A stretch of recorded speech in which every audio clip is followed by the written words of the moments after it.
Dentro da continuação de estudos nas Sagradas Escrituras, e agora por temas sugeridos, estamos para apresentar o estudo sobre a genealogia de Jesus Cristo, fazendo, na verdade, algumas considerações. Não vamos esgotar o assunto, que chega a ser polêmico quando analisamos os escritos de vários estudiosos, mas vamos nos deter em coisas mais simples, mais diretas, mais objetivas, para termos uma resposta suficiente para cada um de nós estarmos entendendo. Em particular, sobre a genealogia de Jesus Cristo, a dúvida que sempre ocorre e que traz polêmica é com respeito às genealogias de Jesus, que são apresentadas por Mateus e depois por Lucas, nos seus respectivos evangelhos, conforme escreveram. Aí há discrepâncias, não há coincidências, há diferenças na verdade, e precisamos procurar entender tudo isso. Ainda que de antemão lembramos que a letra mata, mas o Espírito vivifica. Há muitas dificuldades quando nós ficamos somente na letra, e muitas coisas nas Sagradas Escrituras, para nós entendermos, precisamos da graça do Senhor, senão a gente fica mais em questão de polêmica do que, na verdade, tomando conhecimento ou tirando alguma aplicação prática para as nossas vidas. Assim, por que as genealogias de Jesus em Mateus e Lucas são tão diferentes? Comecemos apresentando em Mateus capítulo 1, como ele apresenta para nós a genealogia de Jesus Cristo. É interessante, começando a falar e considerar este escrito de Mateus, que ele começa direto com a genealogia, o que de certa forma copia alguns escritos de livros do passado, apresentando primeiro Jesus Cristo, para depois, naturalmente, entendemos assim, apresentar a história de Cristo Jesus. Assim, atentem, é genealogia de Jesus Cristo. Verso 1 diz, no texto, registro da genealogia de Jesus Cristo, filho de Davi, filho de Abraão. Aí inicia-se a exposição. Nós temos a Bíblia diante de nós e, seguindo, são versos seguintes. Abraão gerou Isaac, Isaac gerou a Jacó, Jacó gerou Judá e seus irmãos, Judá gerou Pérez e Zerá, cuja mãe foi Tamar.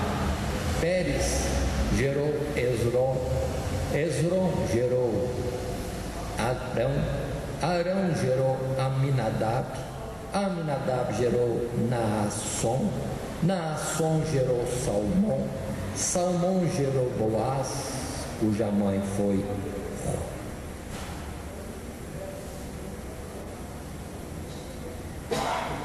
Raabe. Boaz gerou Obed, cuja mãe foi Ruth. Obed gerou Jessé, Jessé gerou o rei Davi.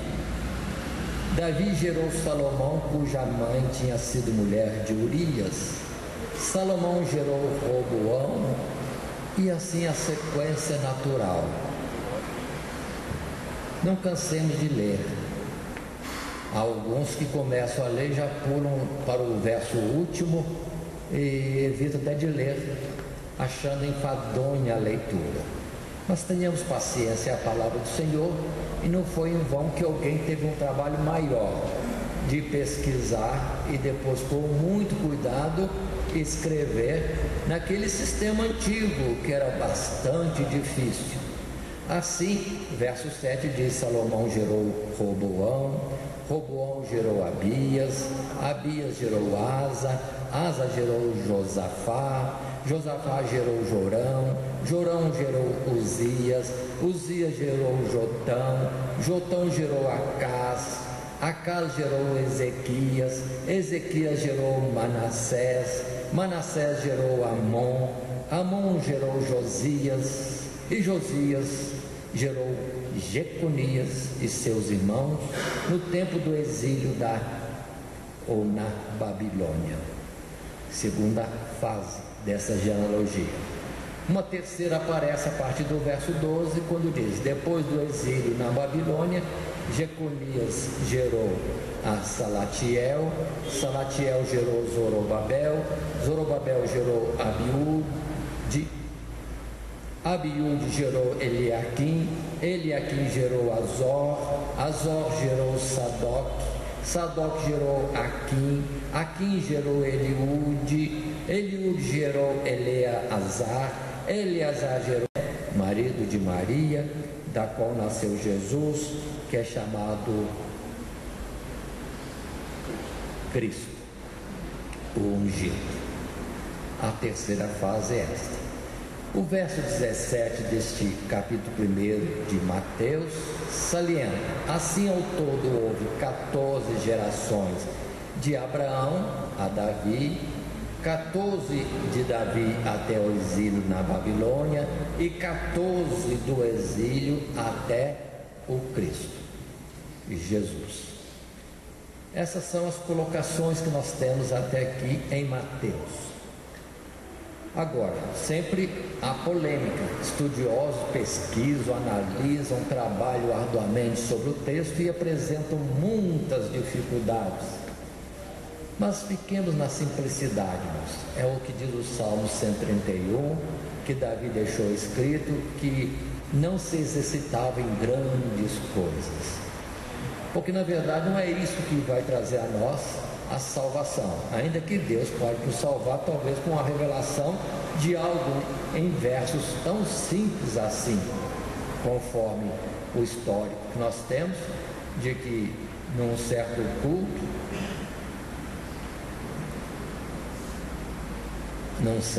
culto, se esperava uma certa autoridade para vir estar ali, os irmãos querendo evangelizar esta autoridade, e no transcorrer do culto, preocupação do pastor de tudo sair direitinho para aquela autoridade, mas alguém teve na cabeça de chamar um irmão simples para fazer uma leitura bíblica, e o irmão simples leu genealogia, e ficou essa história. Muito bem, o pastor estava nervoso com aquele irmão simples fazendo a leitura da genealogia e voltando para o seu lugar sem explanar mais nada. E o curso transcorreu, o pastor com cuidado, o pregador esmerando na mensagem, e por fim, que surpresa agradável, aquela autoridade aceita Jesus. Final de culto, nos pós-culto, conversa: mas o que te chamou tanta atenção para você aceitar Jesus assim, na primeira vez que vem à igreja? Aquela leitura da genealogia. Eu fiquei pasmado comigo mesmo, tanta gente salva de geração em geração, e eu? Não foi a ordem do culto, não foram os hinos, não foi a pregação esmerada que tocou no coração daquela autoridade, um homem sábio do mundo. Foi uma coisa simples que Deus tocou. Gente salva nas gerações, e ele, pronto, Deus sabe fazer o que quer fazer para a salvação de cada um de nós. Portanto, isso é mais importante do que tudo que nós quisermos saber de detalhes dessa genealogia. Mas observemos, questões A: 14 gerações. Estudiosos ficam em cima dos livros com afinco, estudando, pesquisando, e ficam todos embaraçados, que não entendem, que parece que há muito mais nomes do que na verdade 14 gerações, e ficam impactados. Como pode ser isso e por que 14? Mas lembremos, irmãos, são coisas simples, são formas abreviadas de apresentar grupos de nomes de pessoas numa relação considerada conhecida e suficientemente capaz de, com isso, nomear ou deixar bem definido a descendência de alguém. E muitas vezes não precisa citar todos os nomes, cita só os cabeças principais, já é suficiente para mostrar a linhagem de alguém. Mas continuemos. Já em Lucas, observe, se acabamos de ler, começa a história em Abraão e termina em Cristo Jesus, já Lucas, lembremos, já é alguém que parece ser mais ligado à erudição. Ele mesmo diz que pesquisou com detalhes sobre aquilo que ele ia escrever sobre Cristo Jesus. E ele não começa como Mateus apresentando a história de Jesus. Já a genealogia está lá no 3º capítulo. E no verso 23 se apresenta desta forma: e o mesmo Jesus, por ocasião do batismo, isso é inserido ali, começava a ser de quase 30 anos, sendo como se cuidava, observe os detalhes, como se cuidava, filho de José, e José de Eli. E agora observe que é uma genealogia que parte de Jesus e volta ao passado, diferente de Mateus, que começou em Abraão no passado e veio ao presente para denotar quem era Jesus. Continuando no verso 24, e Eli de Matate, Matate de Levi, Levi de Melqui, Melqui de Janai, Janai de José, José de Matatias, Matatias de Amós, Amós de Naum, Naum de Esli, Esli de Nagai, Nagai de Maate, Maate de Matatias, Matatias de Semei, Semei de José, José de Jodá, Jodá de Joanã, Joanã de Reza, Reza de Zorobabel, Zorobabel de Salatiel, Salatiel de Neri. Estou lendo até o verso 27. Observe que esta relação já se mostra bastante diferente dos nomes citados por Mateus. É de onde muitos que leem já começam. Mas por quê? Tanta diferença. Por que tanta diferença? Mas consideremos. A sequência parte do verso 27 e versos seguintes. Agora, notemos. Perceberam quantos nomes são repetidos? Há nomes repetidos, mas não são a mesma pessoa. É pessoas que em gerações seguintes tinham o mesmo nome. Precisamos estar atentos. É perigoso nós nos confundirmos. Nós temos Josué, filho de Num, que foi o ajudante, seguidor, substituto de Moisés. Mais para frente vamos encontrar outros mais nomes de Josué. Inclusive em Zacarias fala-se de um Josué, que agora diferentemente é sumo sacerdote. E precisamos ter cuidado, são nomes iguais, mas de pessoas diferentes, e isso através das gerações ou até mesmo séculos. Indo para o verso 31, porque a relação é grande de nomes e eu quero avançar no nosso tempo. Verso 31 diz: e Eliaquim de Meleá, Meleá de Mená, Mená de Matatá, Matatá de Natã e Natã de Davi.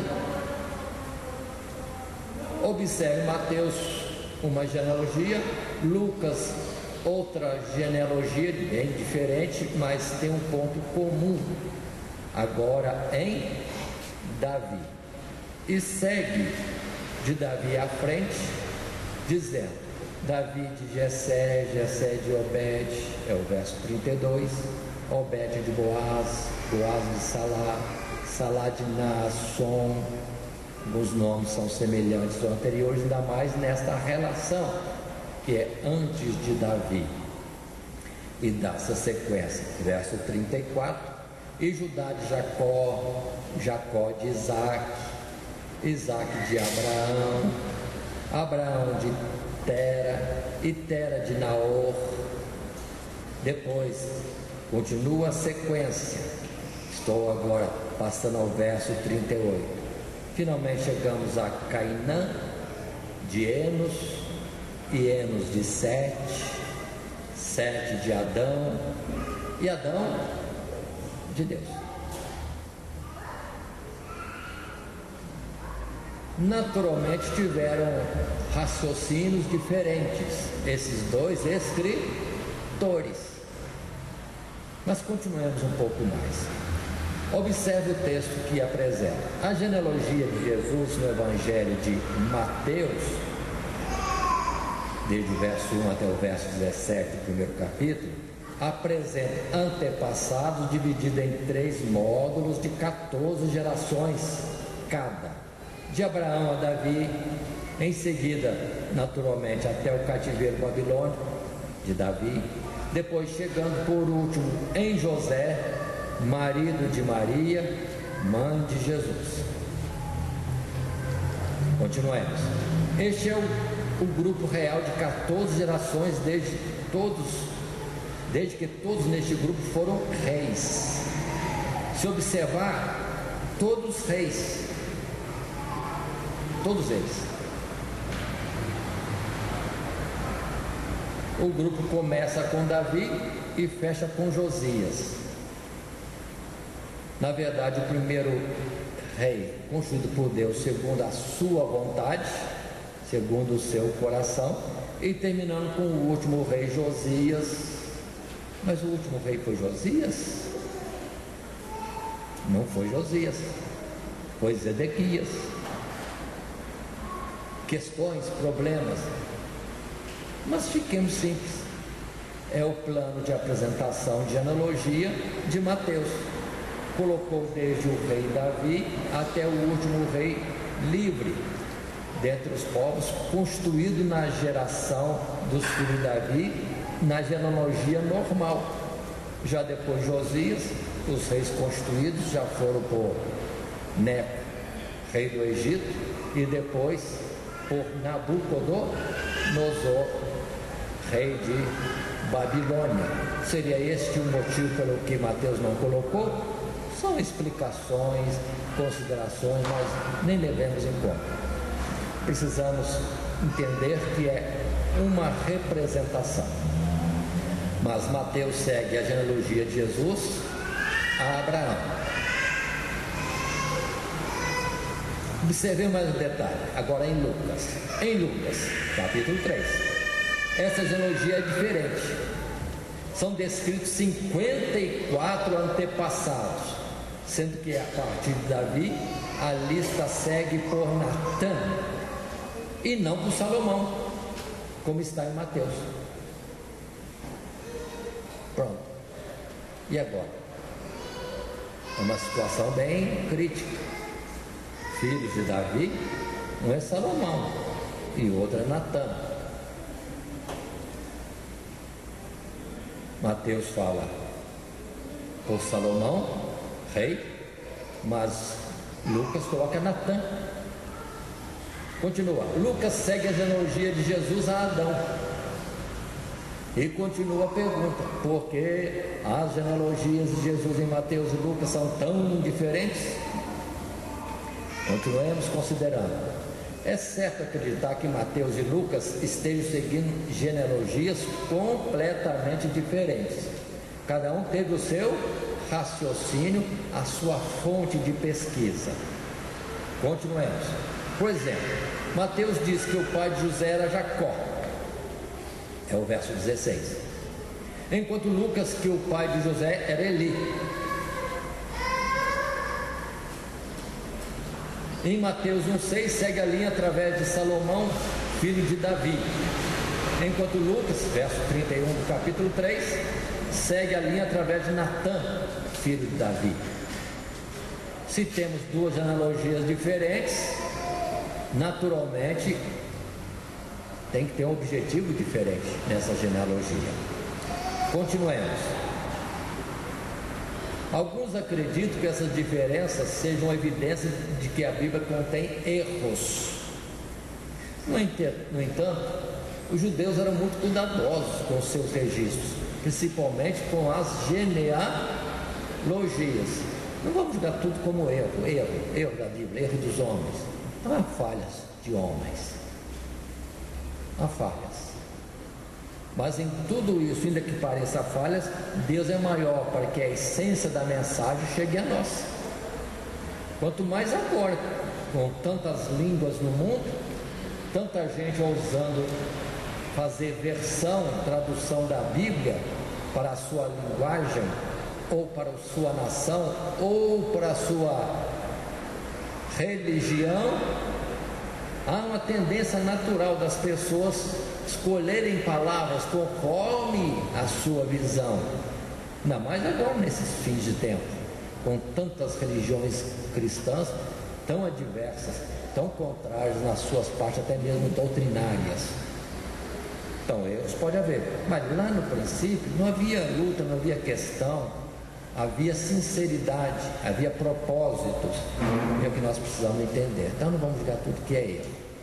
Assim, existem algumas explicações sugeridas para percebermos que há razões.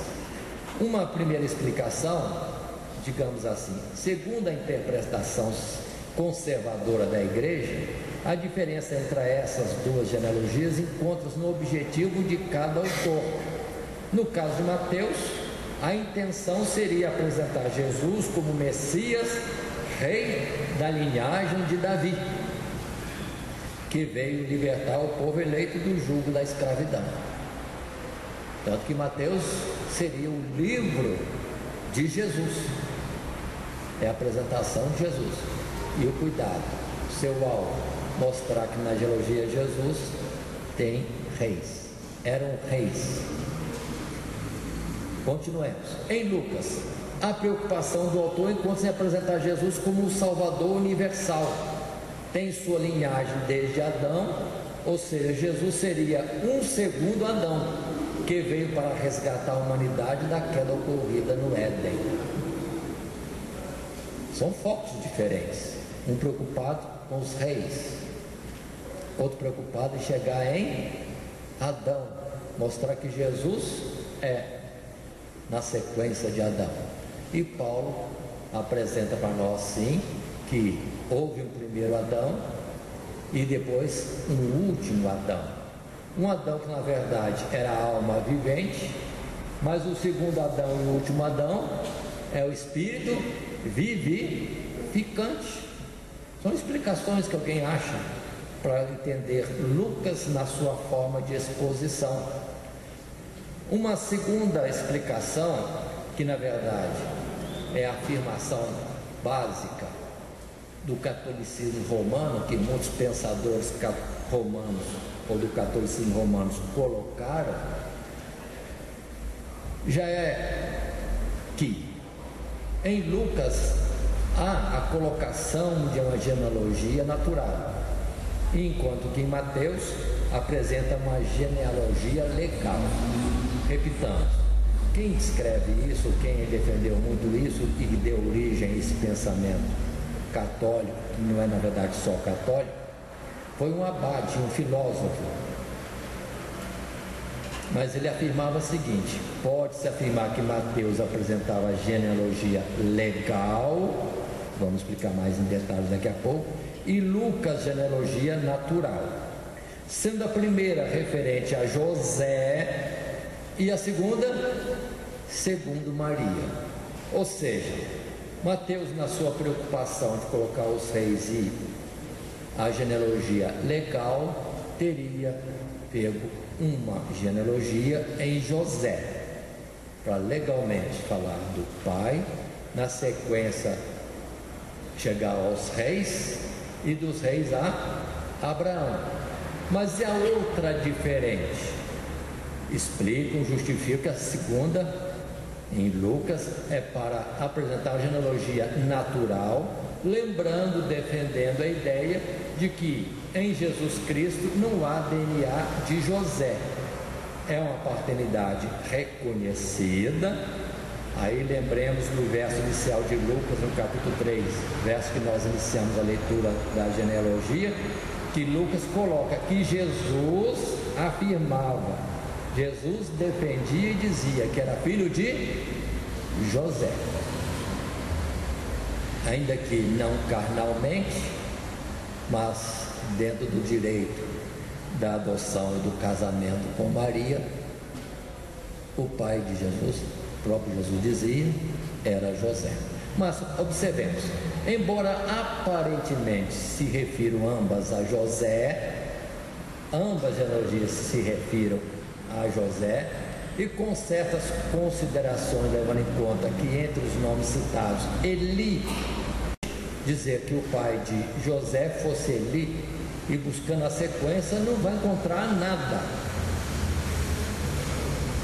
Mas se afirma que José, em sequência, teria Eli, seria a citação dele como esposo de Maria, e Eli seria então o pai de Maria. Então Lucas pegou esta linha, mostrando que de Maria vem toda a sua genealogia para chegar em Davi, o quanto basta para dizer que Jesus, nascendo só de Maria, também era filho de Davi, e bastaria isso.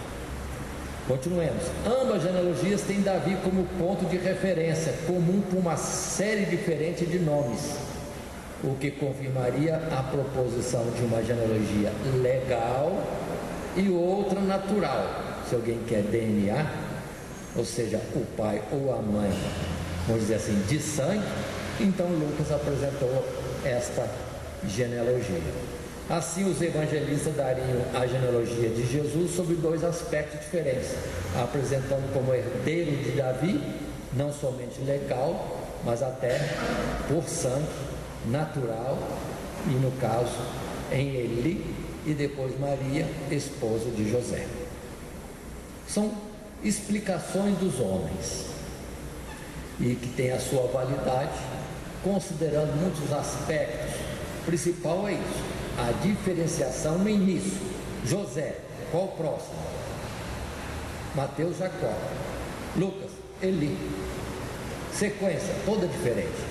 Não pode ter duas sequências diferentes para um mesmo homem. Mas, se considerarmos o aspecto pelo pai e pela mãe, é natural até mesmo em nós.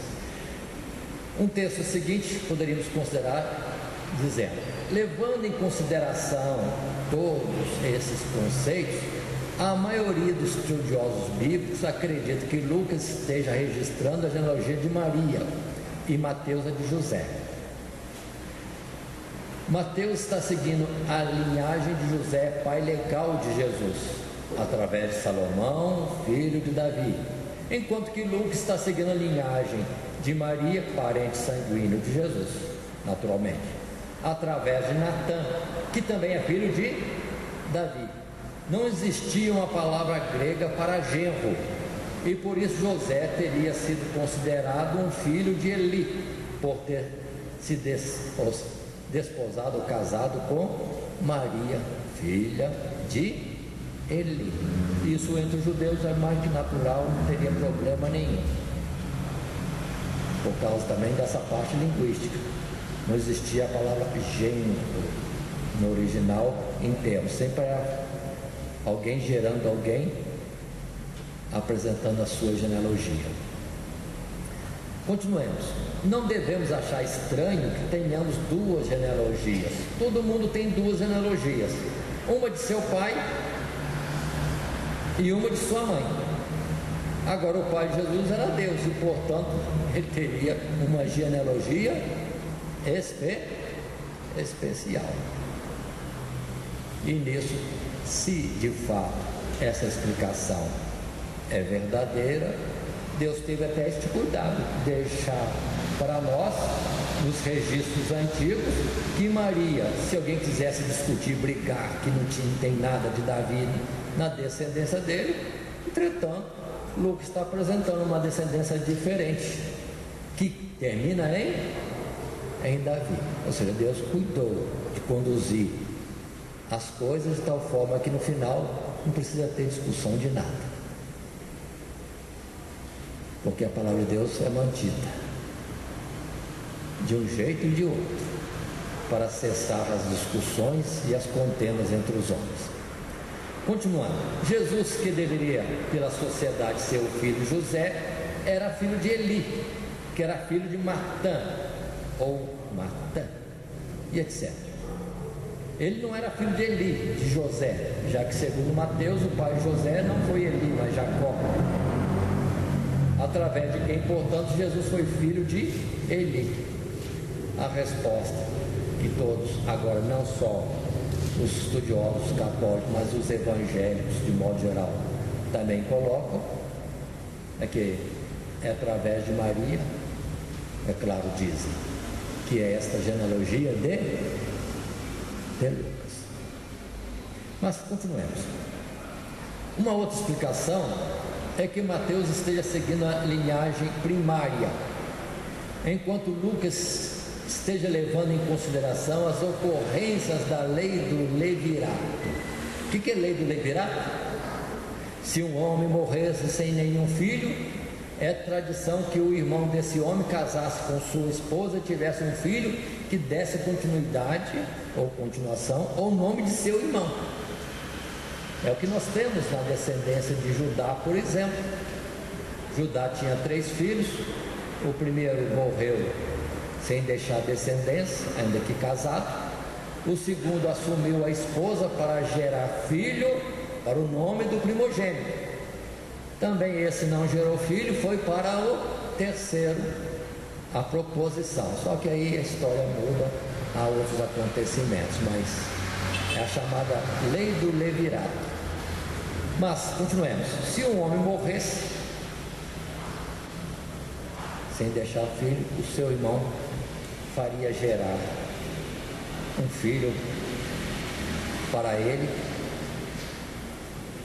digamos assim, através de sua cunhada. Isso era natural, era até lei. Bom, isso é possível, mas improvável, já que todas as gerações de Davi a Jesus teriam que ter tido alguns casamentos leviratos, em todas as gerações. Que observe de Levi para frente, ou melhor dizer, Davi para frente, está tudo diferente. Davi e Salomão, diz Mateus. Davi, Natã, diz Lucas. E sabemos que neste círculo dos filhos de Davi, não houve questão de Davi ou Salomão ou Natã ter que casar com a cunhada, de forma nenhuma. Então isso aí é descartado, e nem que alguns queiram explicar dessa forma, podemos retirar essa terceira explicação. Mas continuemos um pouco mais. As 2 genealogias de Jesus Cristo. Alguma consideração básica que muitos param sem perceber. Todo mundo discute a genealogia de José, mas nós não estamos tratando da genealogia de José, nós estamos tratando da genealogia de quem? Assim digo, o primeiro problema está relacionado com o fato de que, enquanto na genealogia de Mateus nos é dito que Jacó gerou José, marido de Maria, na genealogia correspondente de Lucas, lemos que o mesmo Jesus começava a ser de quase 30 anos, sendo como se cuidava filho de José, José de Eli, Eli de Matã. O problema é criado aqui porque as pessoas têm tomado essa genealogia como genealogia de José. Não é José. A genealogia não é de José. A genealogia é de Jesus. Se partir de José para trás, dá problema. Mas a genealogia não está baseada em José, está baseado em Jesus. aí a bifurcação, por Maria, mãe, ou por José, o pai. Então precisamos lembrar sempre, quem estudar isso, quem quiser pesquisar mais, parta do princípio, a genealogia é de Jesus, não é de José, começaria aí uma falha, mas em Jesus as explicações podem ser alcançadas. Observe bem todos esses pontos. Alertas contra a preocupação demasiada com genealogias. Ai, ai, ai. Nós temos alertas na Bíblia. A Bíblia coloca para nós isso. Isso que nós estamos apresentando, irmãos, por séculos ou esses 2 milênios, tem tido muita gente discutindo de forma acirrada, cada um querendo explicar o seu modo e defender a sua posição, a sua argumentação. Mas isso não leva a nada. É que Paulo em Timóteo, no 1º capítulo, verso 4, orienta a Timóteo, dizendo: nem se deem a fábulas ou a genealogias intermináveis, que mais produzem questões do que edificação de Deus, que consiste na fé. Assim o faço agora.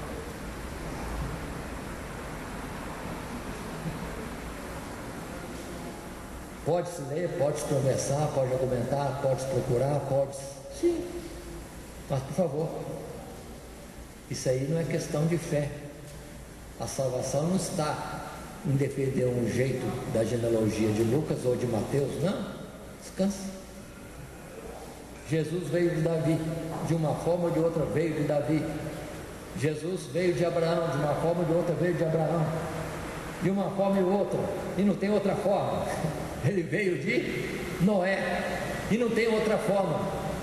Ele veio de Adão, e não tem outra forma. Veio de Deus. Pronto. Para nós em fé, basta isso. Estamos descansados. Tanto que o Senhor Deus falou para Moisés que este era o seu memorial, que Ele é o Deus de Abraão, de Isaac e de Jacó. E nós hoje estamos brincando com alguém para dizer que Jesus é filho de Abraão, Isaac e Jacó? Mas não brigamos, nós temos algo maior. Jesus veio de Deus para nós. E pronto, basta. Toda contenda cessa, se queremos só fé. Mas Timóteo, falando a Tito, no capítulo 3, verso 9, também diz: mas não entres em questões loucas, genealogias e contendas, nos debates acerca da lei, porque são coisas inúteis e vãs. E qual que é mais importante? Uma questão de genealogia ou a lei? Genealogia ou lei? Lógico que a lei é muito mais importante. Mas Paulo chega a ter essa ousadia para não entrar em questões loucas de genealogias e contendas nos debates acerca da lei, porque são coisas inúteis e vãs. Se ele chega a falar que a lei, discutir coisas da lei, ou seja, um termo de, entenda, contenda, não é aprendizado, é contenda, porque um diz assim, outro diz que é outro, e hoje nós temos isso fartamente nas muitas religiões diferentes, mas não é isso que é importante. Isso não conduz a nada. Mas a fé em Cristo Jesus é suficiente. Cessa toda contenda. Cessa a contenda. Mas continuemos um pouco e façamos uma ilustração. Alguém escreveu assim: quem é você? Quantas vezes nós somos arguídos? Quem é você? A identidade, documento. E nós temos que retirar algum documento. Quem é você? O que é que vale uma carteira de identidade? Aí está a importância. Quanto é que vale você poder provar quem você é? Quantos problemas existem por aí quando você não consegue mostrar quem você é? Experimenta sair sem documento de identificação. Que problema isso pode trazer? Pode valer uma vida, pode valer uma vida eterna. Aí são detalhes espirituais. Saber quem você é e de onde você veio pode ter muito a ver com para onde você vai. Se a polícia te cercar, você não poder provar nada de você, você pode ir para um lugar onde você não quer ir.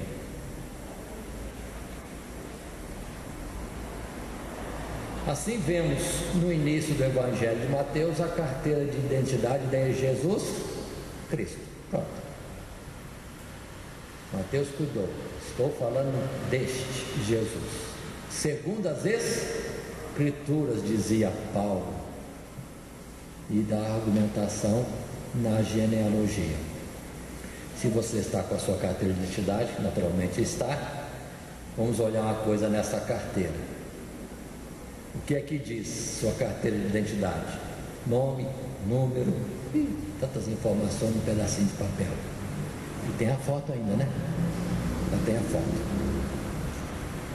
Mas tem uma parte que diz filiação e inclui o nome de seus pais.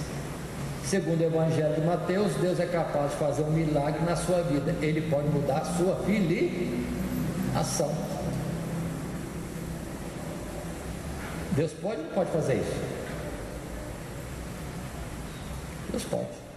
Tanto que em Gálatas capítulo 4, observemos que na simplicidade alguém perguntar quem é seu pai, quem é sua mãe, quem são seus avós, você vai começar a recitar até onde você lembra. Eu tenho dúvida se nós podemos fazer isso até os nossos bisavós. Quem sabe dizer a genealogia própria até seus bisavós? Dificilmente a gente guarda, ainda mais que esses existiram quando a gente era criança e a gente sempre conhecia com vovó, vovô, bisavó, bisavô, ou então tinha um apelidozinho que acompanhava os avós e nós paramos. E pronto, quem que é? Meu avô, é o Juca. Quem é meu bisavô? Bom, um deles eu lembro que é militante. E daí? E das quantas? Mas consideremos isso. Agora, se a gente olhar para o lado espiritual, quem é nosso Pai? E Jesus diz: a ninguém chameis Pai, porque um só é o vosso Pai. Então precisamos ter cuidado com a nossa carteira de identidade. É da natureza humana ou da natureza espiritual? Mas consideremos ainda: de filho, descendente, parente de gente comum, Deus pode tornar você um filho do rei. Ele não pode e não quer mudar seu passado, mas ele pode mudar seu futuro. Ele pode mudar seu futuro eterno. De gente comum, ele pode fazer de qualquer um filho do rei.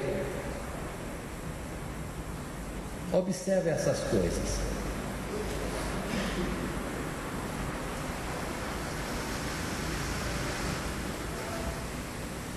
Avançando um pouco mais, fazendo uma análise rápida da passagem agora em Mateus, nos detemos só em Mateus. Nós temos algumas coisas a colocar. Uma delas, Mateus vai começar a contar a história da vida de Jesus, mas para começar ele volta para o passado distante. Ele acha na história de um povo escolhido por Deus a obra e um plano para a sua salvação, que se desenvolve através dos séculos, podemos aumentar, de milênios de história. Outro fato: em Davi a família ascendeu para o poder real. No cativeiro foi perdido. Em Cristo é instaurado. Então, observando Mateus, podemos perceber isso. Um rei escolhido, desenvolve-se um reinado e é perdido.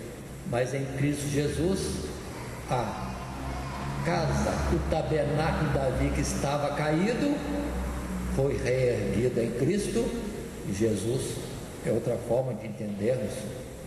Uma terceira posição ou colocação: a genealogia é dividida em 3 grupos, de Abraão até Davi, nos detendo em Mateus, do verso 2 ao verso 6, de Davi até o cativeiro na Babilônia, do verso 6 ao verso 11, e do cativeiro na Babilônia até o nascimento de Jesus, até o verso 16.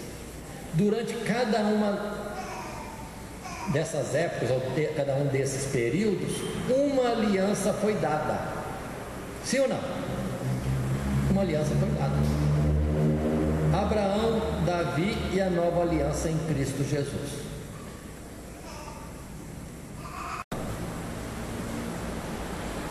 Deus fez um concerto com Davi, e em Cristo Jesus houve uma nova aliança, um novo concerto. É um destaque que alguém acha em Mateus. Preocupou-se apresentar Abraão, a base de uma aliança, Davi, uma nova aliança, e depois em Cristo Jesus, a aliança eterna. O Abraão encontramos em Gênesis capítulo 15, com Davi. Lembremos que Davi, quando recebeu a palavra do profeta de que não faltaria a Davi um filho sobre o seu trono, e isso eternamente, Davi se espantou e foi ao santuário orar a Deus. Deus, isso não é próprio de homens, saber que na sua descendência haverá eternamente um rei. Mas está aí provado nessa descendência apresentada por Mateus: reis substituindo reis, até que chegue em Cristo Jesus, o Rei eterno. Assim, Mateus envolve provas da linhagem real de Jesus e antecipação do cumprimento de seu papel como Messias na nova aliança. Outra observação no verso 1, livro da angelologia de Jesus Cristo. Já temos considerado isso. O livro da linhagem de Jesus Cristo, filho de Davi, que foi filho de Abraão, é, portanto, a frase introdutória como o livro da história de Jesus Cristo. Consideremos mais, ainda no verso 1, livro da genealogia de Jesus Cristo, filho de Davi, filho de Abraão. E quem foi Abraão? O pai da fé. Ainda nesse aspecto do verso 1, consideremos a aliança com o povo. A aliança com o povo judeu foi feita primeiro com Abraão, uma ligação que Paulo viu como básico ou básica para o cristianismo. Mais importante, Gênesis 22:18, prometeu que pela descendência de Abraão todas as nações da terra seriam abençoadas. Portanto, com essa referência a Abraão, Mateus está preparando seus leitores para as palavras finais desse descendente de Abraão, a comissão de fazer discípulos de todas as nações. Jesus, o Messias, veio em cumprimento das promessas do reino a Davi e das bênçãos aos gentios de Abraão. Quanto à consideração, lembremos também que Daniel, no capítulo 7, ele teve a visão do Filho do Homem que era levado até ao ancião de dias sobre o trono, e a esse Filho do Homem era dado todo o poder, domínio sobre todas as coisas e eternamente. Continuando algumas considerações, na literatura judaica, Abraão é retratado às vezes como o pai de muitas nações. Depois, e a promessa a Abraão foi empregada para avançar o propósito de missões judaicas. Quando chegamos ao cristianismo, apresentamos Abraão como o verdadeiro pai de todos que têm fé, judeu e gentio. Então, Mateus talvez tenha compartilhado a mesma concepção o que foi exposto por Paulo quando disse que Abraão foi chamado para ser pai das nações, ainda na incircuncisão, para ser pai dos incircuncisos, mas foi circuncidado para também ser pai dos que são da circuncisão. Mistérios, mas detalhes que são colocados.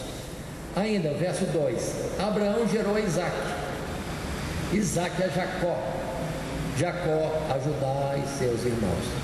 A árvore genealógica, como se acha estrada por Mateus, começa com o nascimento sobrenatural, Isaac.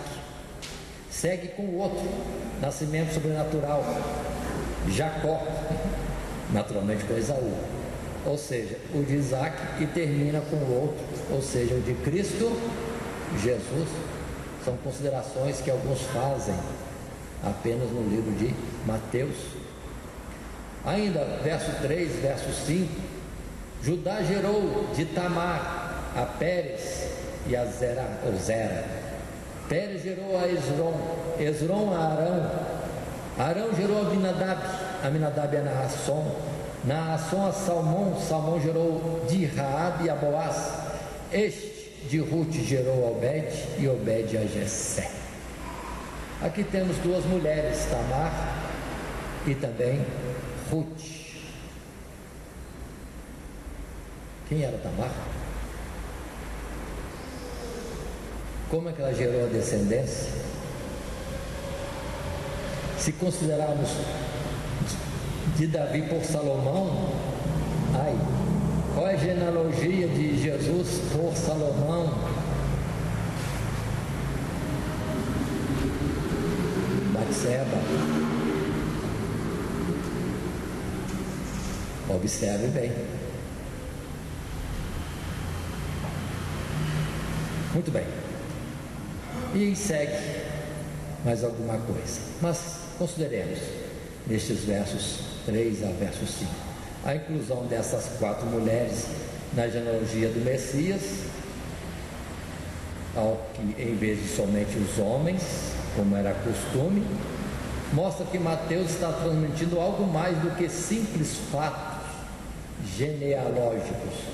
Tamar seduziu seu sogro num relacionamento incestuoso. Está em Gênesis 38. A prostituta Raabe salvou espiões e se juntou aos israelitas. Ela era da cidade de Jericó, cananeia.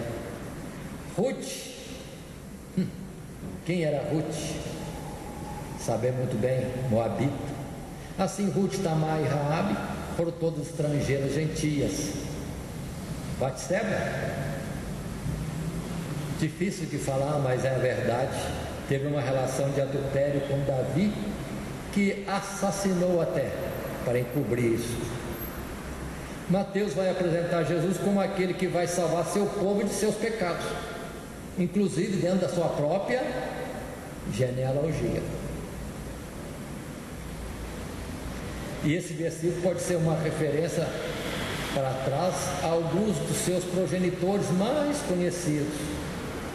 Todas as 4 revelam algo de estranho, ou do estranho e inesperado movimento da providência na preparação pelo Messias.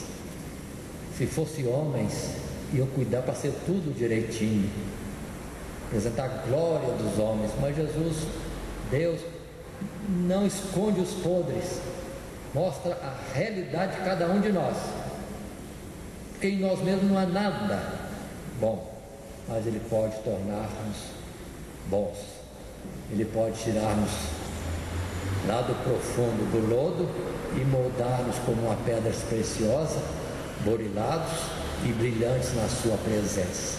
Não temos nada que gloriar em nós mesmos. Meu pai foi pastor, meu bisavô foi pastor. Tem gente que vai contando vantagem na sua família. E Jesus salvou você por causa disso? Coitadinho de mim então, que eu não tenho quem falar para trás de mim. E muitos irmãos também não, que se for ver para trás, é melhor não falar. Mas a base não é esta. A base é que Cristo mudou a nossa história. Aí que está a beleza. Jesus veio salvar mesmo. E Jesus tomou a nossa natureza, não teve por vergonhoso isso. Ele veio trazer nobreza sobre a nossa pequenez e miséria. Continuemos. Em Mateus 21, 31 e 32, Jesus assevera que as prostitutas e os publicanos entrarão no reino do céu antes dos líderes religiosos, pois aqueles se arrependeram diante da pregação de João Batista. A menção dessas duas classes em conjunto dá a entender as profundezas da degradação às quais tanto homens quanto mulheres podem descer, ou poderiam descer. Mas embora o pecado nunca seja tratado levianamente, Jesus nunca tratou levianamente, esse dito ilustra como proscrito social não somente acha aceitação para si, como também um lugar de honra no reino de Deus. A genealogia segundo Mateus é testemunha tácita deste fato. Embora se baseie na descendência masculina, contém os nomes de 4 mulheres, cuja história, mas em Cristo Jesus tudo é enobrecido. A vergonha passa e fica a nobreza. Cristo Jesus, sabedoria de Deus, poder de Deus, e aquele que se gloria em Cristo Jesus. Continuando com um comentário mais, esta primeira genealogia no Novo Testamento tem ofício surpreendente mostrar que a linhagem que levou de Abraão até Jesus, o filho de Davi, foi cruzada vez por outra vez pelo sangue de gentios. Mateus quer que a igreja saiba que desde o começo, não só desde o concílio de Jerusalém, Atos capítulo 15, a obra de Deus foi para todos. Isso em Efésios Paulo vai tratar depois, dizendo que o grande mistério de Deus é que os gentios são chamados para a salvação.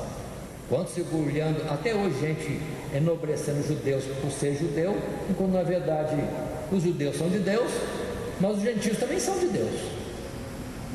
A glória não é ser judeu ou ser outra coisa, a glória é ser de Deus, gentio ou judeu. A salvação é para todos.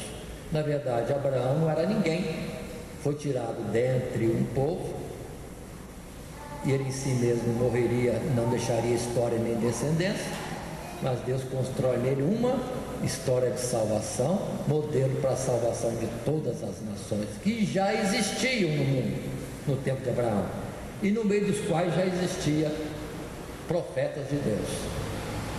Exemplo, Melquisedeque, sacerdote do Deus Altíssimo, e depois tinha o conhecimento e veio para estar com o povo, o profeta Balaão, profeta do Deus Altíssimo, e não eram judeus. Continuando, na outra colocação, sem dúvida, vários nomes foram omitidos.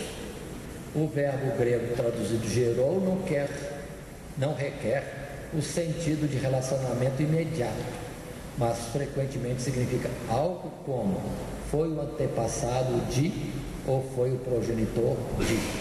Ou seja, é natural o salto de nomes nas genealogias, justamente porque era a forma de citar nomes conhecidos, mais fáceis para chegar ao ponto de referência que alguém poderia querer citar. Seguindo um pouquinho mais, Mateus ainda, verso 11 a 12, quando diz: Josias gerou a Jeconias e seus irmãos no tempo do exílio de Babilônia. Depois do exílio de Babilônia, Jeconias gerou a Salatiel a Zorobabel, e segue-se. E comentamos que o segundo grande ponto na genealogia de Mateus é o cativeiro na Babilônia. Nos dá uma dica sobre a orientação escatológica do evangelista. Não é para o leitor entender que o reino que foi inaugurado com Davi e perdido no cativeiro, restaurado com a vinda de Jesus, ou seja, é para O sentido é esse: o leitor entender que o reino foi inaugurado, ou o reino que foi inaugurado com Davi e perdido no cativeiro, que comentamos anteriormente, é restaurado com a vinda de Jesus, o Messias. Esse é o sentido desse parágrafo.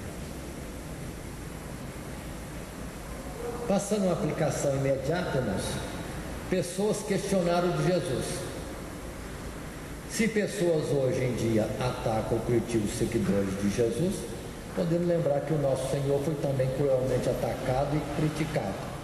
No caso de Jesus, tudo que disseram de crítico contra ele foi equivocado. Quantas coisas falaram de Jesus, até do seu nascimento, seus irmãos, comer com publicanos, falar com meretrizes, quanta coisa contra Jesus. Mas nada disso em Jesus tinha um sentido, e em Jesus não havia falha nenhuma.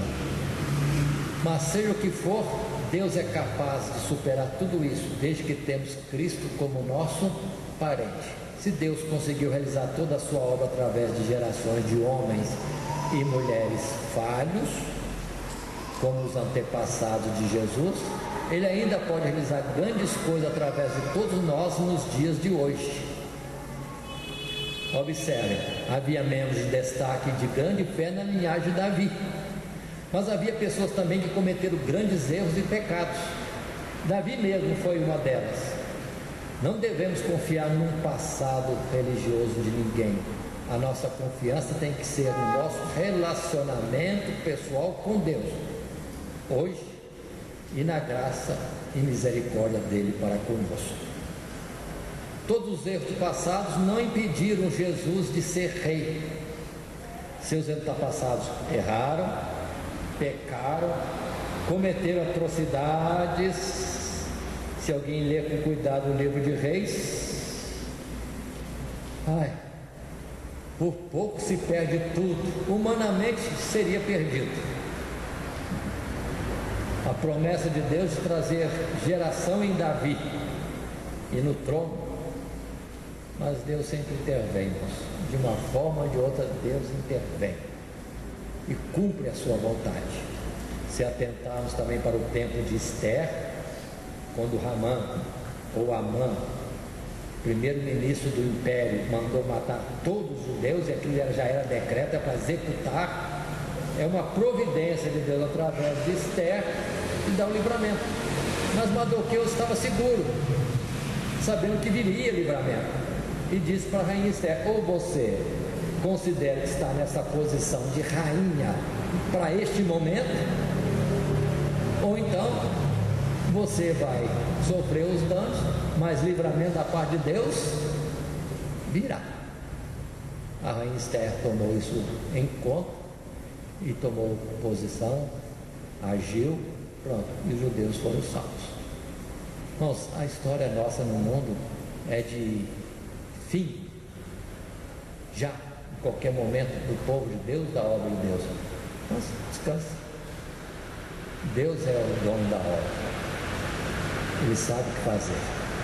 Sempre haverá uma Esther, sempre haverá alguém como Mardoqueu, sempre haverá alguém como aquele sumo sacerdote que cuidou do filho do rei para substituir logo, tirando Atalia, usurpadora do trono em Jerusalém. Sempre haverá, como disse para Elias, 7.000 prontos para serem um instrumento que Deus vai usar em algum momento. Mas consideremos, quando nós erramos, também precisamos lembrar que Deus é maior do que todos os nossos erros. Se procuramos Jesus a resposta, Ele pode nos libertar das cadeias de todo o nosso passado. Deus pode fazer isso. Uma ilustração já fizemos na nossa carteira de identidade. Quem somos nós? Consideramos genealogia? que podemos apresentar a alguém que pergunta: quem somos nós? Vamos escolher: genealogia humana ou genealogia diretamente de Deus. Mas numa e noutra, Deus pode nos transformar em filhos seus para a vida eterna.